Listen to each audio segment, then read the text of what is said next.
झारखंड के बोकारो जिले में एक गांव है, सेंद्रा। घना जंगल, धुंध भरी हवाएं और पहाड़ियों से घिरा यह गांव समय से मानो कट गया था। यहाँ एक प्राचीन मंदिर है, कालेश्वर महादेव का मंदिर। इस मंदिर में एक विशेष चीज है, एक पुरानी लकड़ी की दीवार घड़ी जो मंदिर के ठीक ऊपर लगी है। घड़ी हर दिन खुद ब खुद 5 मिनट पीछे हो जाती है। गांव वालों का मानना है कि यह घड़ी शिव के समय की प्रतीक है और जो इसे छेड़ता है वो अपने समय से हाथ धो बैठता है। डॉ. श्रेयस त्रिपाठी, एक इतिहासकार और वैज्ञानिक, रांची से रिसर्च के लिए सेंद्रा गांव पहुंचते हैं। उन्हें गांव के मंदिर की घड़ी और उसके पीछे की कहानी में कुछ वैज्ञानिक गड़बड़ लगती है। वो मानते हैं कि समय का पीछे चलना कोई मैग्नेटिक फील्ड या मौसम से जुड़ा भ्रम हो सकता है। गांव के बुजुर्ग पंडित हरिप्रसाद उन्हें मना करते हैं। डॉक्टर साहब, ये घड़ी नहीं, ये चेतावनी है। समय अगर पीछे जाए तो समझिए कोई आगे नहीं बचेगा। लेकिन श्रेयस सुनते नहीं। वो घड़ी को खोलने का फैसला करते हैं। श्रेयस और उनकी टीम, रवि कैमरामैन, आस्था जूनियर रिसर्चर, घड़ी की सफाई और एक्सरे करने लगते हैं। घड़ी के पीछे उन्हें एक काले पत्थर की प्लेट मिलती है जिस पर संस्कृत में कुछ खुदा है। कालम न हस्ते धारयेत, यह धारयति समृत्युम वहति। जो समय को थामता है वही मृत्यु को बुलाता है। श्रेयस इसे अंधविश्वास मानते हुए घड़ी को रीसेट कर देते हैं और उसे सही समय पर सेट कर देते हैं। उस रात गांव में कुछ भयानक घटित होता है।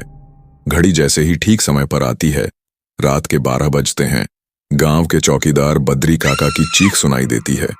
लोग दौड़कर पहुंचते हैं। बद्री काका का शरीर ऐंठा हुआ, आंखें खुली और जुबान बाहर लटक रही होती है, जैसे कुछ बहुत डरावना देखा हो। और मंदिर की घड़ी अब 10 मिनट पीछे हो गई थी।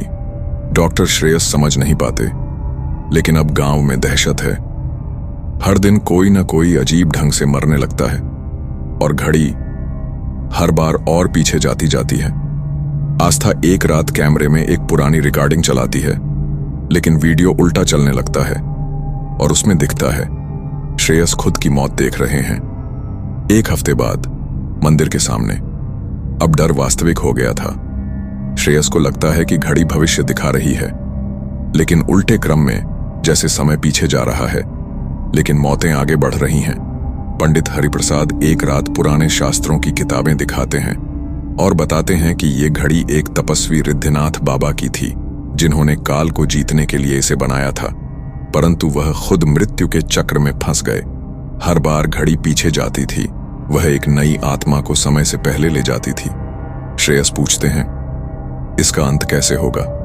पंडित कहते हैं, घड़ी को वहीं लाओ जहां समय थमता है। अमावस्या की रात जब मंदिर की छाया जमीन को छूती है, तभी इसे वापस रोक सकते हो।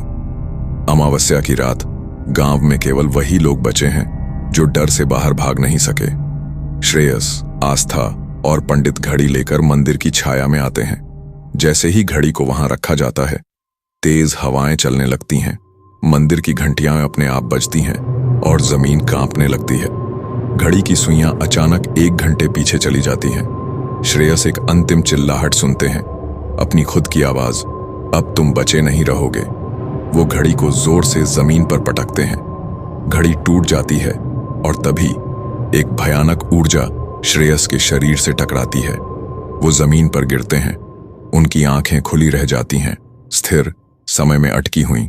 सुबह होते ही मंदिर शांत हो जाता है। आस्था अकेली बचती है। घड़ी अब गायब है, लेकिन मंदिर की दीवार पर एक नया शिलालेख बन गया है। एक बार समय छेड़ दिया गया, अब हर युग में एक समय रक्षक चाहिए। गांव फिर सामान्य हो गया, लेकिन हर नए दशक में घड़ी कहीं और प्रकट होती है।